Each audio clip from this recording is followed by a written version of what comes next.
Welcome to the Shaylee Show. I'm the host. I'm Shaylee, and this show isn't about me at all. It's about you. So I have my panelists and panelistas come on without introduction or any kind of fanfare because, you know what? You're the only expert for you. And so we talk about things and we say, hey, this is what it looks like from my angle, and oh yeah, here are a couple jokes. And hopefully, in the space that we create and the conversations we bring to light, you find your own truth.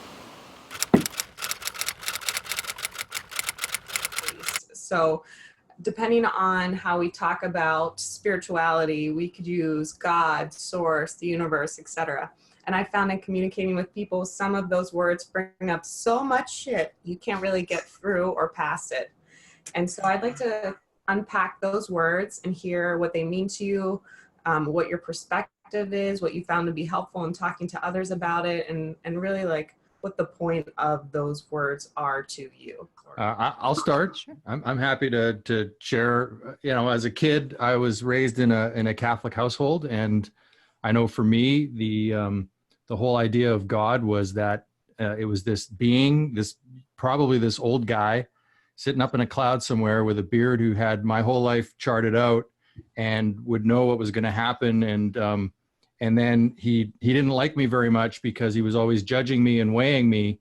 And so one day I would probably have to meet him. And at that point, it would be decided whether I was worthy of hanging out with him for a long time or if I'd have to go somewhere else, like for a little bit of time to repair all the damage I'd done, or if I'd go somewhere that was like fiery, burning hell forever and never get the chance to hang out with him. And so for me, that was God. And so that word carried a lot of weight and, you know, it was like, and now that I'm, you know, where I am today at the age of 54 and on the path to becoming a unity minister, I'm okay with any one of those words, God, source, universe, spirit, whatever you want to say, because I know internally I am God and it's me and I am that voice and I am also serving that voice at times. And so it holds no fire for me any longer. It is a beautiful word now for me and not that image of this thing outside of me. Mm-hmm. Okay, that was awesome, beautiful. I love the I am, that voice. I think that's really cool. Nate, I'd like to throw down to you. Nate is furthest removed from what he was, but now he probably is running his own metaphysical ministry. Initially, he was the furthest removed from spirituality, as the word is popularly used. It's funny you say that because I still, to this minute, have a bit of a reaction when I see stuff. When if I get an email where people are talking about, you know, you need to, something about how God is there or whatever, I just flinch internally because I'm so used to kind of rolling my eyes at that and being like, well, then this doesn't apply to me because I'm not part of that world. And, you know, I had a fairly normal, I mean, my parents are somewhat religious, but for me, I went the other way. At some point, I thought it was all ridiculous and there was nobody watching out for me and it was just up to myself. But I found that had the same problems as being super pious, you know? It didn't ring true to me over time. So, I mean, I always joke around about how I'm convinced that we're living in a simulation. And, you know, I think, Shay, you've replaced the word God with simulation for me a couple of times, which always makes me chuckle. But now I understand that there is something else out there. It just feels like to me there must be some sort of force or some sort of first or some sort of base reality, any of those things. So I'm just accepting that whenever someone says God or spirituality, it's all that same force to me, and I don't need to sort of recoil and tear anymore. Yeah, I try to be sensitive to who's listening because it really is kind of a pain in the ass where it's like, someone's like, I want a sandwich. And I'm like, here's a chicken BLT. And they're like, no, I said a sandwich. I'm like, it's the same thing.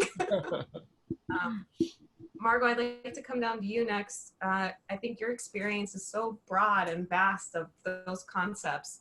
Go ahead, you can take it from there.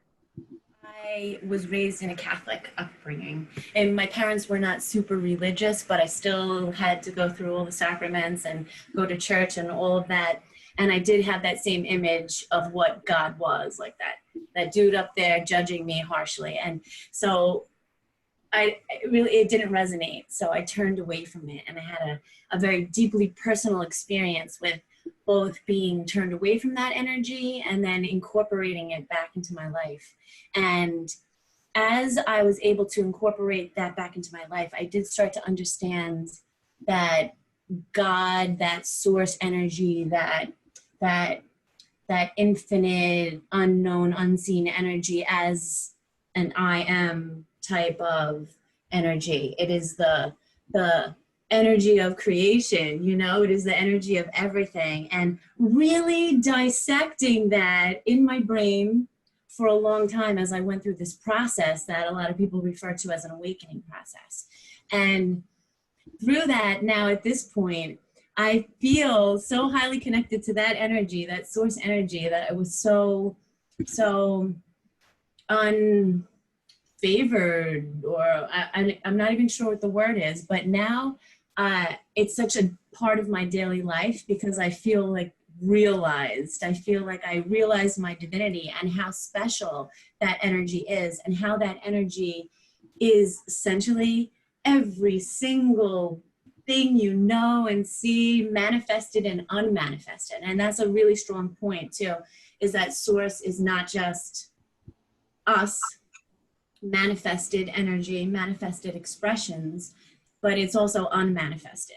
And it's that pure potentiality, that pure conscious awareness that's infinite, that can always expand. And so that is my interpretation of source. That's how it's a part of my life. I'm a Reiki master, and I work with these high vibrational energies on a daily basis, and I'm trying to spread that.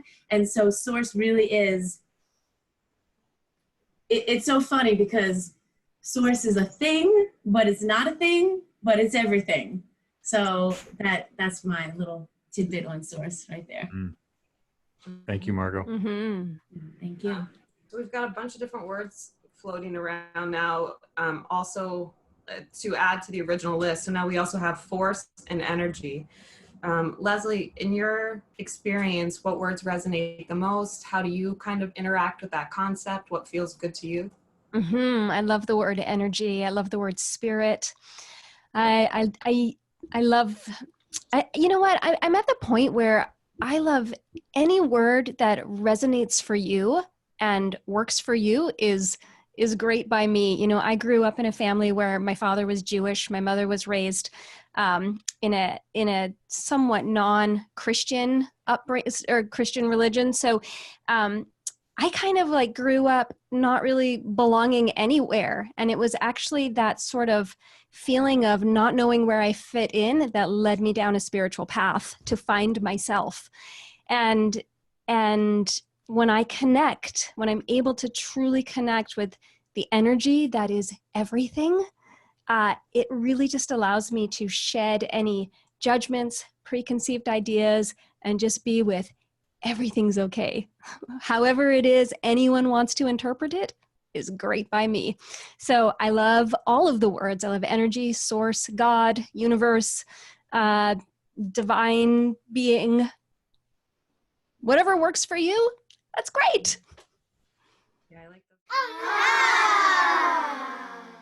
Now I'm hearing this other component piece, which is sameness, belonging, connection, the feeling of more but same. So I guess I'm interested then, how could you explain to somebody, or how would you explain to someone, maybe a child or someone new to these concepts, what it means to be the same thing? Like, you are source, it is you, you're God, this is God. How do you talk to that? Nate, let's start with you. I was just going to say, and by the way, you're answering this question for me because I have a child's understanding of it. Yeah, go to someone else because I mean, I have to think about the answer to that. I'd actually, if you're comfortable, I'd like to hear your child's understanding and let us like take that and run. Okay, so my standing of how I would explain to a child how everything, God, all of that is just is all the same thing, like God, universe, etc. I mean, I would say, oh, this is going to go off the rails fast. I would say I would intentionally not bring up the simulation because that's daunting. And I would say something along the lines of, like, whatever you think, if there is all these different people may have different words for this. There's a lot of different religions, but they're probably all discussing the same thing, just an energy that runs through everything that's alive, and something positivity. And I'd get stuck there. Okay, that's a great start. Thank you. So I guess taking that further, also kind of the energy that runs through everything, also being everything. So the idea that we are, it is, I am, like sort of the sameness idea. How would you talk to that? Anybody, go ahead. Well, it's interesting because we have children, and we have talked about this with our kids, that, everything comes out of an idea. Everything is a creative expression. So if all there is creative ideas, and if everything you see, feel, touch, breathe, sense originated as a creative expression, then that's all there is. That's all we could ever possibly be. We are all manifested from the same original idea. That's so good. I got all tingly. Oh, that's beautiful. I love that. She should be the minister in the family. You get the paperwork, she gets the mic. Margot, how about you? Would you like to add something? Oh, I'd love to. I try to put it in some type of fun in terms, because my kids want nothing to do with any of this stuff. They're like, okay, well, I'm gonna go play Fortnite. I'm over it. Yes. But for real, I have to bribe them to meditate and play with crystals, but it's okay. But how I speak of source is that I love soup, so put it in like soup terms. That its own energy. Also, will say there's this one energy, creative energy, and it's like one big soup, and there's all these different elements to it, and you all different, like a vegetable soup, like peas and carrots and and all those different vegetables are different elements and characteristics. And then it's like you take a big ladle and it's like, this is you, and whatever, this is what's in your cup, and then you take one and you can have different elements in each one, but basically all come from the same pool, and we are all one. And after this experience, because I do speak to them about this human experience being just an experience they're consciously aware of right now, that they go back to that pool, because energy never dies. It's infinite, and it's always, and they seem to be okay with that. I can use the pizza term too, like you're a slice and you're a slice, and you have ham and you have pineapple, and like whatever. But that's how I do it with my kids and my girls and things like that.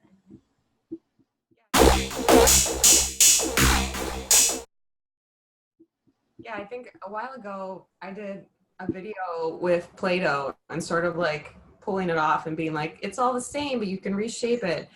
I think it's really cool to consider how the shape is actually a reflection of the needs of the system. And so it's not sort of this random arbitrary, just like drop. It's like pulled from the necessities of this ever optimizing, growing, expanding experience. And in implementing self-love, that was really helpful for me, and just sort of understanding that all that I am and all that I bring to the table is not for me. It's sort of like as a result of what the system required. And while Nate talks about the simulation sort of being like off, like maybe not as love-ish, that resonates with me a lot too. The strongest knowing I've ever had is that it's all good, it's all equal. And that's been, I guess, interesting to hold so deeply when everyone else is like, but that's so bad. Did you see that? Like, that's really bad. And I'm like, well, actually, that's required also for the system to expand, and maybe not. And that was a big question I've been asking and answering recently, the last 6 months, is, do you need contrast to grow? And do you need pain and suffering for the experience to expand? And so I'd like to kind of get everybody's opinion on that. Must you be in dire need to want to create or to change, or how does that work for you, or for everything? You are blowing our minds. That's a great question. I love it. The Shaylee show got deep. Real fast. Like So I used to hate that expression, which is you can't help anybody without first helping yourself, because I thought that's not true. I could be in the worst possible position and I could still help people out there. But at the same time, I also came to realize that I also used to think there was a thing in college where one of our professors said, who here wants to earn $5 million, or who would rather just be gifted it? And I was the one person that said, gifted, I'll just take the gift right now. But over time, I realized that that was very naive of myself, because anything that I get that I haven't really worked for, I don't appreciate, or the joy goes away a lot faster. Whereas if I actually suffer a little bit and earn something, it kind of sticks around longer, and the experience itself is nourishing, although that's a weird word. The experience itself is helpful and useful as a person. mm-hmm. Thank you. I couldn't hear you. What are you saying? He was saying that No, I can hear Nate. I can't hear you though. Shaylee, I can't hear you. How about now? Yeah. Now? Yeah. All right. I was saying that that's a really great ad, Nate. Thank you. Who wants to take it from here? I'll hold it for the rest. Well, I'll just piggyback off of what Nate said, because I truly believe that there's no. It's really hard to know whether you're actually up to anything unless there's a struggle. If you're just laying on a beach, you're not. I mean, yes, you're laying on a beach. I got it, and life is just that. It's laying on a beach. But for me, without having an experience of struggle, without getting up to a wall per se, where it's crossing that boundary where something's going to come of it, and I'll just take a really quick, because we haven't brought it up yet. I have to bring it in. I'm going to bring in like something from the Bible.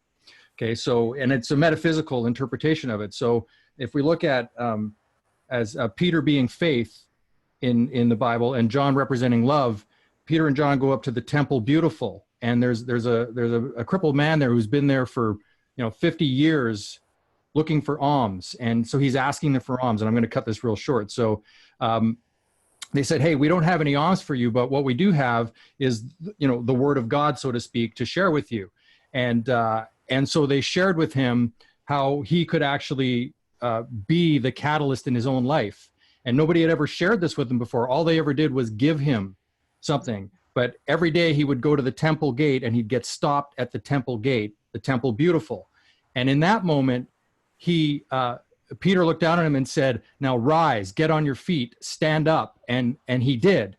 And then he stepped forward into the temple gate. And once he crossed that line into the temple beautiful, he danced around in joy. And he suddenly realized that there was more in life for him. He didn't have to stop at the gate, but every day he just stopped there and didn't push himself into that next level. And then once he got to that level, who knows what he needed to do beyond that in order to move his life forward. But Peter and John, representing faith and love, had the faith and love in him for him to bring forth himself and cross a boundary that he had met every day of his life. So I believe we need to have those boundaries, and then we have to find it within ourselves, either through the guidance of somebody else or through ourselves, that we cross that threshold to move on, to get to the next level of crap that we got to fight through. Okay, interesting. Wow, that's a really cool story. All right, so I'm going to jump in and add, this is something I've been thinking about a lot. Cheerios. Just kidding. So it's like, all right, so this is the edge of experience. This is where things are growing. This is where there would be the most tension in the experience or the sensation, because if you think about walking on a tightrope, or you're doing any kind of intricate work, you have to be all there. Your mind can't be anywhere else. And so if this is your awareness and this is experience, you're flush with experience. So this expands until there's no space for thought. And to me, actually what's work, or what's the sensation of growing, is really having to focus. And so it's not that there's actually like work or there's things that are hard. It's just the willingness to refine your experience, how many details you can take in, how close you are to this edge. So to me, it seems like, I guess, to expand what you're experiencing, the gift is real, or the opportunity is really just to move to the edge. So this would be outside, but also inside.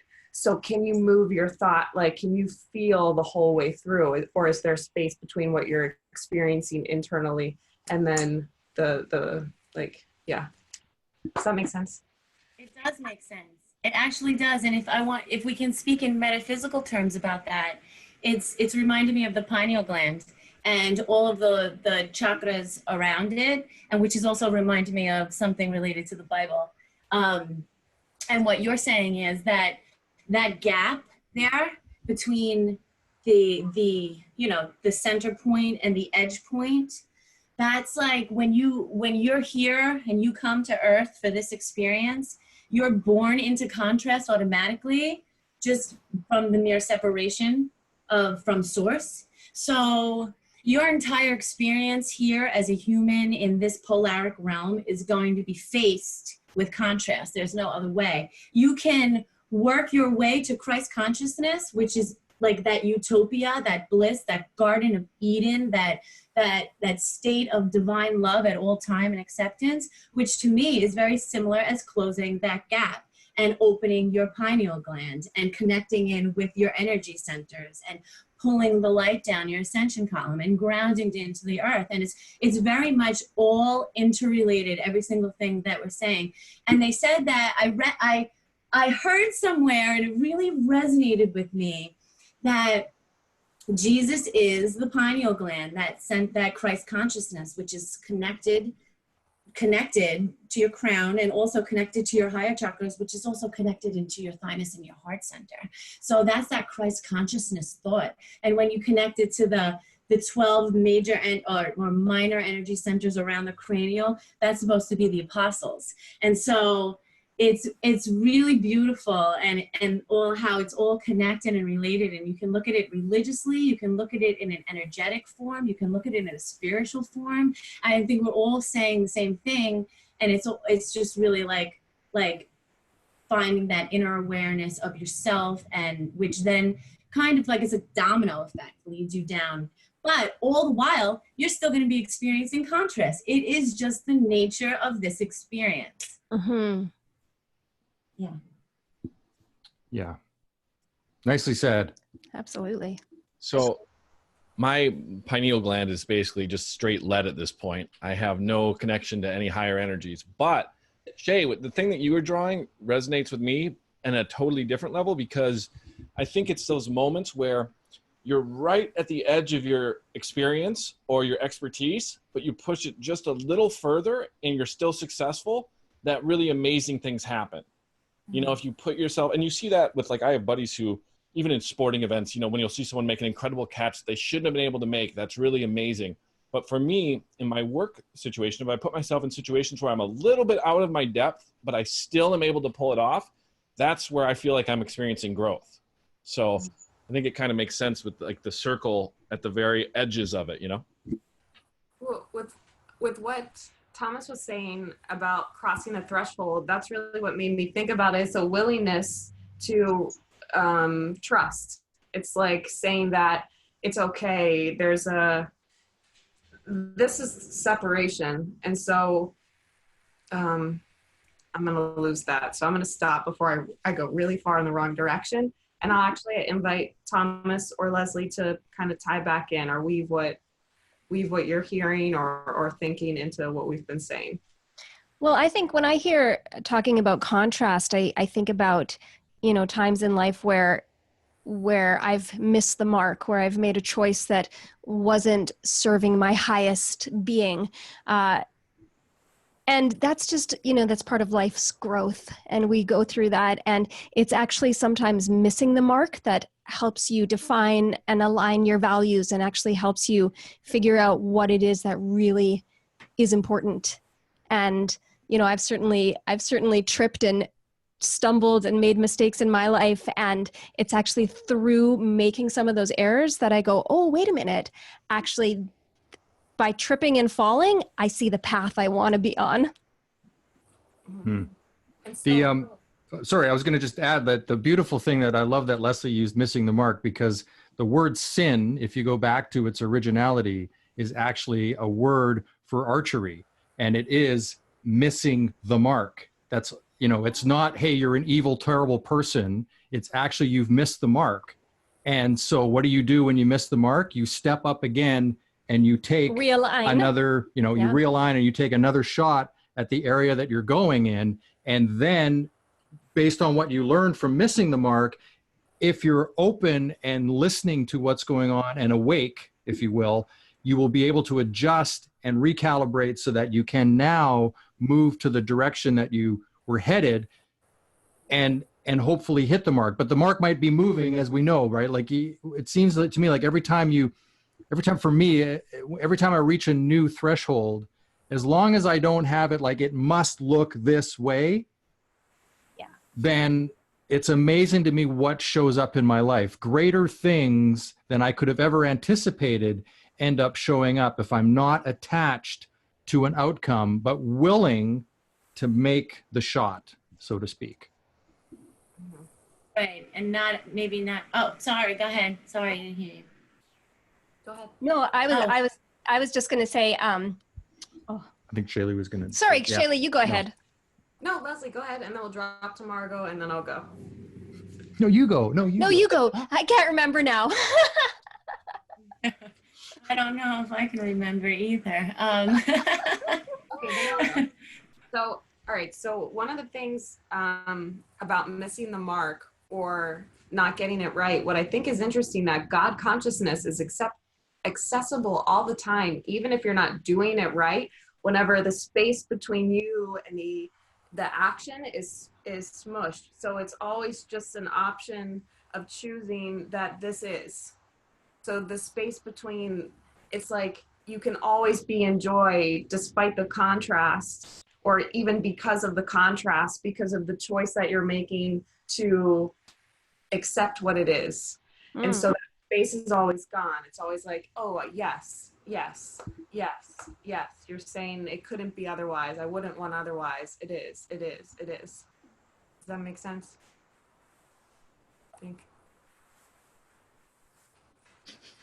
Yeah. Sometimes that's so Are you talking about, Shaylee, are you really talking about powerfully choosing who you're being in regardless of what's happening in your life? That's what I'm hearing, that you can choose joy in the face of what may look like not joy. Yeah, so it's always closing this gap. So regardless of what is happening, you're always saying, you're just, like Tom is saying, you're always crossing the threshold. You're always stepping into it, saying, okay, I choose to dance with this. I'm not going to stand back and say it should be different. It wasn't like this. I could have done it like that. You're always just stepping into it and moving with what's there, dancing in joy. Well, I think that your terminology of it, I could have done it that way. If you're really open, you can reflect on that and go, I could have done it that way, but that moment's gone now. So based on that information, how can I move forward now? Right? That's what I think is critical in projecting your life or pulling your life forward, if you will. You're kind of pulling yourself forward all the time if you're on a growth trajectory in any way, shape, or form, right? You're always going to run into the thing that might stop you, and you might need to recalibrate, or you just give up entirely, right? That's always possible too, that you just shut it down and go, no, I'm not doing that. I'm never going to be that I thought, and I'll just go over this way now. Mm-hmm. Yeah, I guess what I'm saying is I kind of see the mind as drag on the system. So any kind of thought about what was or what will be is just drag on the system, because none of it is actually effective or complete. Yeah, well, Margot's, pineal gland, like that's divine mind to me. When you can just be with what is at all times, in unity, we look at Jesus as the example, right? That is the example of how we could actually live our lives at that level of being able to, I think also what Margot talked about was substance, right? Like life is everything in, if you were to take all of the energy of life and force and call it something, you could call it substance, and you could take that substance and say, hey, maybe it's cookie dough, right? And you could take that substance and turn it into something and have faith that it's going to work out. And then maybe you cut a gingerbread man out of it and you put it in an oven and you bake it. And at some point, with your faith and willingness to keep going, it transforms from cookie dough into a cookie. And then you get to eat a cookie. And that's awesome, right? Like, who doesn't want to eat a cookie? Sorry. I apologize. No, that's awesome. Awesome. Who doesn't want to eat a cookie? Who doesn't want to eat a delicious, life-filled cookie? I don't know. And that's what you were saying earlier about how you explained it to your kids, right? Where it's like an idea and that is crossing that manifest, unmanifest line. Is that right? Yeah. Yeah. We have this conversation that in life you can achieve anything, right? Anything you set your mind out to achieve, if you can believe it, you can achieve it. And that takes faith. That takes faith. It does. And just like adding to that, when you're not attaching to the outcome of things, like not having, it's not even like, because some people misinterpret that when you say, well, don't attach to the outcome. They say, well, then I just won't expect anything, because when I expect things, I don't get it. But that's attaching to an outcome right there. Like, it's not about not having the expectation of what the outcome will be. It's that having the faith, like Leslie said, that the outcome is going to be in the highest good. It's going to be positive. It's not getting caught up in the other stuff that could be, because you could. But that, again, is attaching, because then you're attaching to past experiences.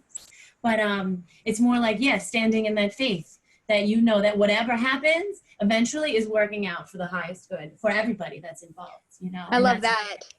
Yeah. I love that, having faith for the highest good of everybody. Our minister at Unity talks about that she used to sell real estate, and she told a story recently that before she went in to close a deal, she used to say a prayer or an affirmation that the outcome would be the highest good for everybody involved. And I just thought that's so beautiful, because that removes attachment. And that actually is sort of up-leveling your game of commitment and connection to the universe, to everybody. Absolutely. That's right there. Those words alone, because words are so powerful, that's calling in divine energy, because any energy that's divine, that's purely positive, that has only positive energy, is going to be for the highest good, always. It can never be anything less than that. I'm going to drop down to Nate and ask about your interpretation of words like faith, highest good, and prayer. Well, I just had a mini epiphany here in that when Thomas was saying stuff about who doesn't want a cookie, the voice in my head said, I'm on the keto diet. I don't want a cookie. And then I realized, wait a minute, you're like the guy at a birthday party talking about the keto diet. Like, eat the damn cookie. Like, maybe you should just be more open to all of these words and experiences that to me are maybe silly or, whatever. And I should just sort of focus on it. But I do love the idea of embracing like the best possible outcome. I think things like that are like, that you can factor into everyday life without necessarily understanding the why or the who or any of that, but still has a positive outcome is the whole reason I'm here. It can be a keto cookie. There's no such thing. I've had. He's like, I looked, I couldn't find it.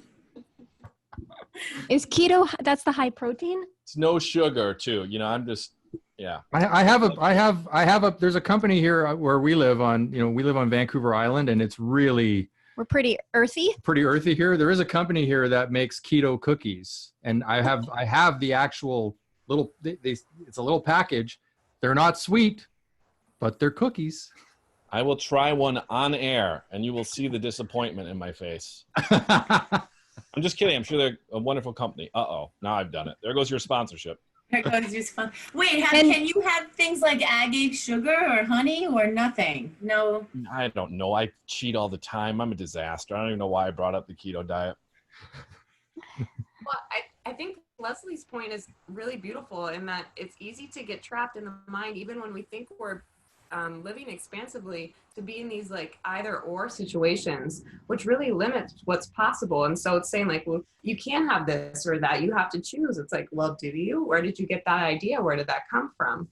And so sort of opening to what's possible or the highest good, or really going for your dreams. What have you found to be difficult? What's been supportive? What's that like?